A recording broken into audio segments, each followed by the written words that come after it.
Bonne nouvelle de Jésus-Christ selon saint Matthieu.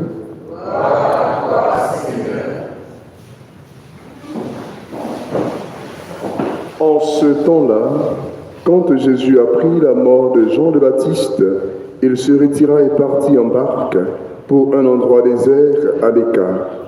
Les foules l'apprirent et quittant leur ville, elles suivirent à pied. En débarquant, il vit une grande foule de gens. Il fut saisi de compassion envers eux et guérit leurs malades.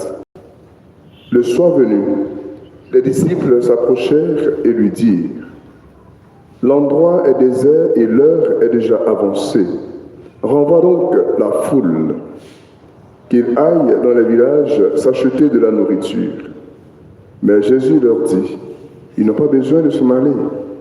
Donnez-leur vous-même à manger. » Alors ils lui disent : « Nous n'avons là que 5 pains et 2 poissons. » Jésus dit : « Apportez-les-moi. » Puis, ordonnant à la foule de s'asseoir sur l'herbe, il prit les 5 pains et les 2 poissons, et levant les yeux au ciel, prononça la bénédiction.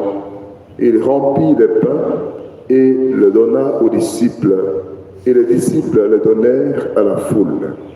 Ils mangèrent tous, et ils furent rassasiés.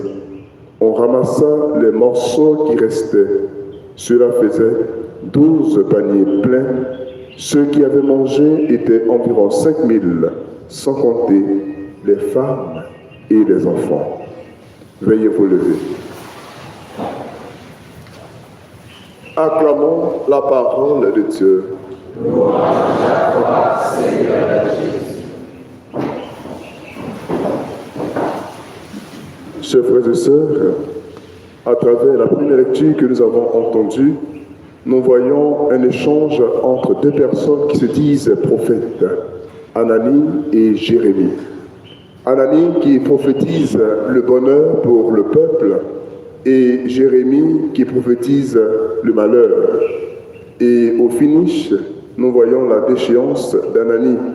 Après que Jérémie lui ait dit : « Si vraiment ce que tu as dit est vrai, alors tu seras là. Mais si cela n'est pas vrai, tu auras un sort qui te fera quitter le monde, la surface de la terre. » Pour vous et moi, que pouvons-nous retenir ? La parole de Dieu n'est pas notre parole. La parole de Dieu est la parole de Dieu. Et cette parole est adressée surtout à nous qui avons un pouvoir d'enseignement, prêtres, bergers, catéchètes ou catéchistes, responsables de mouvement. Bien souvent, nous avons la tentation de tronquer la parole de Dieu, lorsque surtout il y a des éléments qui nous interpellent.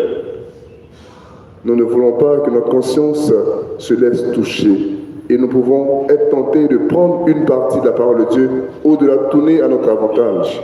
Aujourd'hui donc, à travers cet échange que nous a livré la première lecture, nous sommes invités à nous-mêmes nous laisser interpeller par la parole de Dieu et à la donner telle qu'elle est. Ne pas vouloir plaire au peuple en lui donnant ce qu'il veut entendre. Aujourd'hui, quand nous nous promenons, nous entendons beaucoup de prêches. En filigrane, il y a ce message : arrêtez de souffrir. L'Évangile nous enseigne que la gloire prend en compte la souffrance. Alors, d'où vient-il que nous voulons ôter la souffrance du chemin vers le salut ? Nous avons besoin de prendre la parole de Dieu telle qu'elle s'offre à nous et de demander la grâce à Dieu de pouvoir, lorsque les moments d'épreuve viennent, avoir la tête haute et passer le chemin de sorte à arriver au bonheur que Dieu nous promet. Car en réalité, il nous promet toujours le bonheur, mais pour y arriver, il y a des épreuves sur le chemin. Demandons-lui donc la grâce de tenir, parce que nous ne tiendrons certainement pas sans lui.